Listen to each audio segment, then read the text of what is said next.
Good morning mga master. So, ngayon nakadali ako sin isda. Ayan.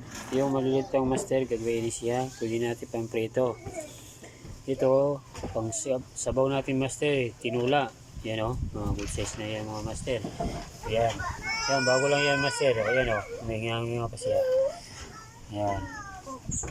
Good morning mga master. So ngayon, medyo ba dito sa amin. Ayan.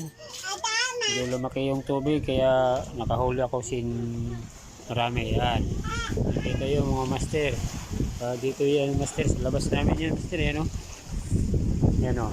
Labas namin mga master. Dito sa amin. Dahil lumaki yung tubig. Yan.